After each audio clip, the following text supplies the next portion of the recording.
à tous, vous êtes de plus en plus nombreux à nous suivre sur cette série de podcasts dédiés aux enjeux et impacts de la création variétale au sein de l'univers de la semence et nous vous en remercions. Nous accueillons aujourd'hui Antoine Guichard, agriculteur et méthaniseur dans le sud-ouest marnais, mais aussi Sylvain Marsac, chercheur pour Arvalis et spécialisé en valorisation non alimentaire de la biomasse. Ils nous feront part de leur point de vue sur le sujet de la méthanisation et de l'utilisation de cultures à destination de la production d'énergie. Monsieur Marsac, avant toute chose, pouvez-vous nous rappeler ce qu'est la méthanisation et comment fonctionne ce procédé ? La méthanisation, c'est un procédé qui est très vieux. C'est un procédé où on fait fermenter de la biomasse. Et cette fermentation permet d'obtenir un biogaz d'un côté. Le biogaz, donc, c'est du dioxyde de carbone, du CO2 et du méthane. Il y a des gaz qui sortent et aussi un produit qu'on appelle un digestat de méthanisation. Et ce digestat, c'est un produit résiduaire organique et donc on fait fermenter plein de matières organiques. Ça peut être des déchets, ça peut être des coproduits, ça peut être donc des écarts de triage de silos, ça peut être des écarts de cantine, ça peut être des coproduits d'industrie agroalimentaire. Ce sont bien sûr des effluents d'élevage qui amènent notamment une flore qui permet de bien dégrader. Et il peut y avoir aussi dedans des biomasses, donc de la matière végétale.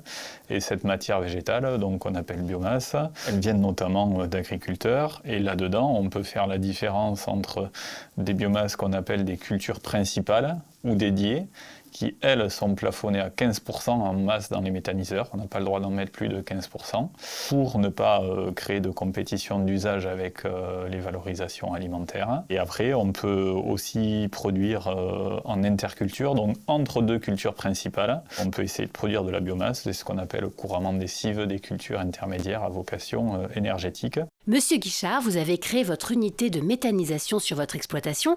Pouvez-vous nous en préciser les débouchés ? On l'injecte sur le réseau de gaz naturel, soit sur les réseaux de transport, soit sur les réseaux de distribution.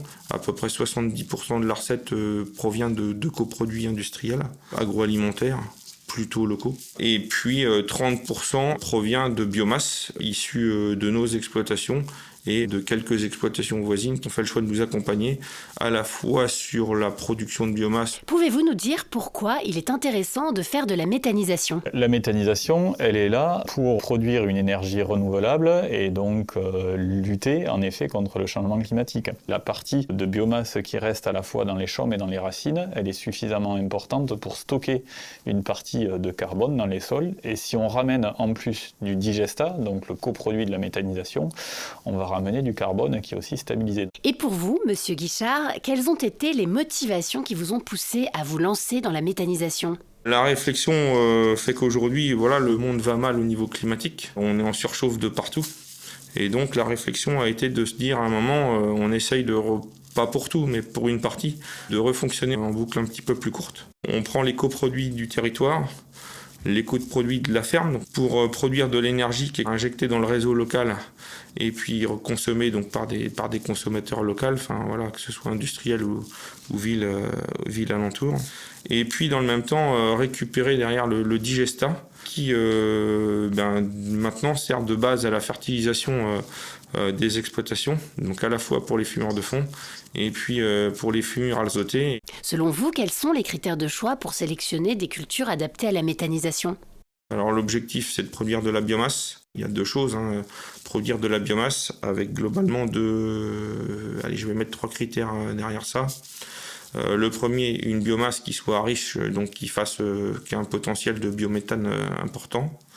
Et puis après, dans les deux critères qu'on regarde et qui sont importants, c'est le fait qu'elle soit plutôt des variétés plutôt précoces, donc qui permettent une récolte plutôt de bonne heure dans le mois de mai, de manière à ne pas handicaper la culture principale qui suit. Plus on récolte tôt, plus on sème dans des conditions favorables avec encore de l'humidité dans le sol et on s'éloigne un petit peu de la période un petit peu plus sèche et plus chaude qu'on a sur les mois de juin et juillet, plus c'est favorable pour la seconde culture. On regarde sur ces cultures-là, bien sûr la production de biomasse, mais on regarde tous les autres services qu'elles apportent.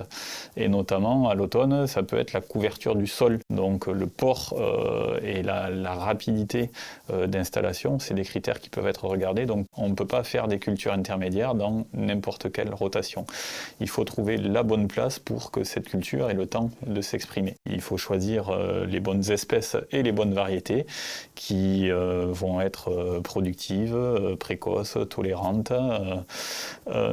Et ça va être très différent d'une région à une autre et d'une succession de cultures à une autre. Il se parle aussi beaucoup du pouvoir méthanogène des cultures. Donc c'est la quantité de biogaz ou de biométhane que peut faire une culture. Nous, ce qu'on voit aujourd'hui, c'est qu'il nous faudrait un nombre d'analyses très important pour arriver à mettre en évidence les différences entre espèces et entre variétés. Donc c'est pour ça qu'aujourd'hui, essayer de sélectionner sur ce pouvoir méthanogène, on n'est pas en capacité de dire si ça aura vraiment un intérêt ou pas. Avez-vous un autre critère en tête pour améliorer les variétés que vous utilisez pour la méthanisation ? Le troisième point qui est aussi important, c'est d'avoir des chantiers qui sont faciles à réaliser. Donc on va plutôt chercher des espèces ou des mélanges d'espèces où en fait on a une bonne tenue à l'averse. Parce qu'en fait, ça c'est une des difficultés de faire des grosses quantités de biomasse. C'est qu'en fait, si on cherche des plantes relativement hautes, qui sont au stade grain laiteux pâteux, donc avec le poids qui est à 1,50 m de haut, voire 1,80 m, voilà, pour certains seigles, le moins de coups de vent ou le moins de petits coups d'orage qui peut arriver au mois de mai, on peut se retrouver avec la récolte par terre. Et là, c'est très compliqué. Alors, donc, on va chercher essentiellement de la précocité, de la tenue à l'averse, alors soit par effet variétal, soit par mélange de variétés. Et puis, in fine, un bon potentiel de production de biométhane. Je vous remercie, nous avons maintenant une idée de ce qui fait une bonne variété. Pouvez-vous à présent nous en dire un peu plus sur les enjeux et les limites concernant le développement de la méthanisation ? Le premier enjeu de la méthanisation. Et les unités de méthanisation coûtent relativement cher pour les agriculteurs. C'est plusieurs millions d'euros qui sont très souvent investis. Donc bien sûr, il faut que ce soit rentable. Il faut avoir une production d'énergie, donc une production de biogaz et notamment de biométhane qui soit suffisante et puis réussir à maîtriser ces charges.